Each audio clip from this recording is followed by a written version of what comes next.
அடுத்த நொடி நிச்சயமில்லாத இந்த வாழ்க்கை, எவ்வளவு கனவுகளோடு பயணித்திருப்பார்கள்.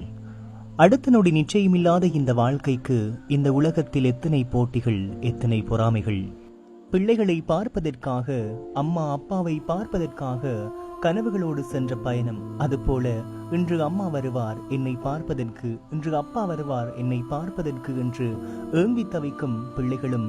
இந்தியாவின் அகமதாபாத் நகரிலிருந்து லண்டனுக்கு செல்ல தயாரான விமானம் விபத்துக்குள்ளான சம்பவம் அனைவரும் அறிந்ததே. விமானத்தில் ஏற்கனவே 200க்கும் அதிகமான பயணிகள் இருந்திருக்கின்றார்கள்.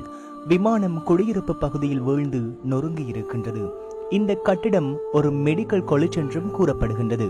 ஒரு பகுதி ஹெண்டினாக இருக்கலாம். சாப்பிட்ட தட்டுகளும் உணவுகளும் அப்படியே மேசை மீது இருக்கின்றன. ஆகவே பயணிகளை தாண்டி அங்குள்ள சாதாரண மக்களும் விபத்தில் சிக்கியிருக்கின்றார்கள். நீண்ட தூர பிரயாணம். இந்தியா லண்டன் என்பதால் அதிகளவிலான எரிபொருள் இருந்திருக்கும். போயிங் 787 ரக விமானங்களின் ஃபியூல் கெப்பாசிட்டி கிட்டத்தட்ட 1,00,000 லிட்டருக்கும் அதிகமாக இருக்கலாம். அது கீழே வீழ்ந்து நொறுங்கும் போது ஏற்பட்ட அனர்த்தத்தினால் மிகப்பெரிய அளவு விமானம் தீப்பிடித்து எரிந்திருக்கின்றது. விமான அனர்த்தத்தை முன்கூட்டியே அறிந்த விமானி மேடே ஹோல் கொடுத்திருக்கின்றார். மேடே ஹோல் என்பது விமானங்களில் அதிகப்பட்ட அவசர நிலையை குறிப்பிடும் ஒரு வார்த்தை பிரயோகமாகும்.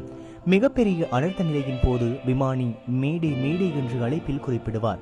விமானத்தில் அதிகளவு பயணிகள் இருந்தமையாலும் குடியிருப்பு பகுதியில் வீழ்ந்து தீப்பற்றி எரிந்தமையாலும் உயிரிழப்புகள் அதிகமாகலாம். விபத்தின் புகைப்படங்களை பார்க்கும் போது விபத்தின் கனதி தெரிகின்றது.